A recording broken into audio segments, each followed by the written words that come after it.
For problem 2, we need to use the elimination method to solve all of these systems. In order to use the elimination method, we need the coefficients of one variable to be opposites. In this case, we already have that here with the y's, since the coefficients are positive 2 and negative 2. Once we have that happening, we just need to add the two equations together. So 5x minus 6x is negative x. 2y minus 2y, that's nothing. And 12 minus 14 is negative 2. So divide both sides by negative 1, and x equals 2.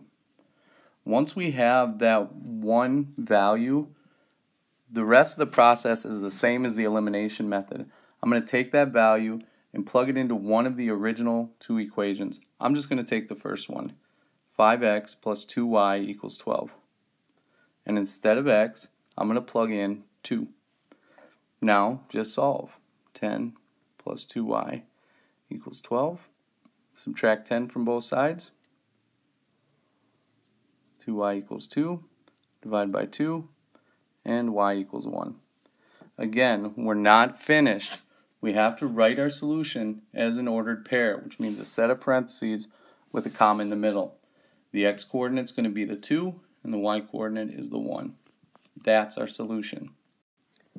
In the second example, we don't already have one variable where the coefficients are opposites.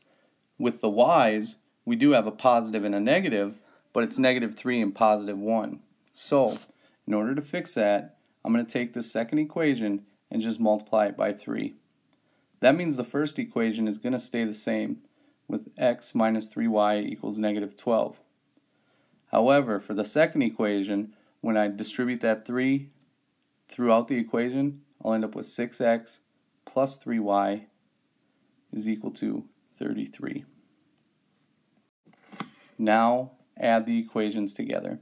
X plus 6x is 7x. Negative 3y plus 3y, those two eliminate each other. And negative 12 plus 33 is 21.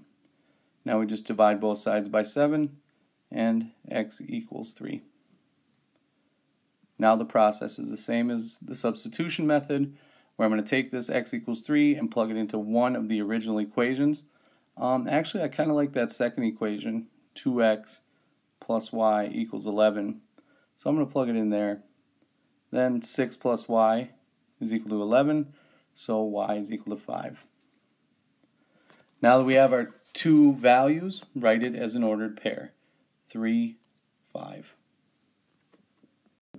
Alright, last one.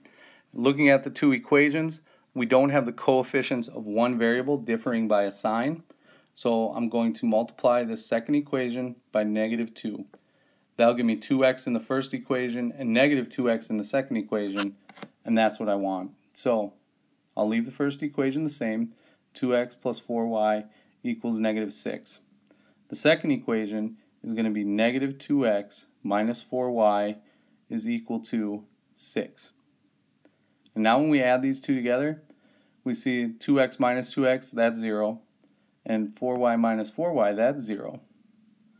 On the other side, negative 6 plus 6, that's 0 as well. And we have this weird solution of 0 equals 0. And that's something that's always true.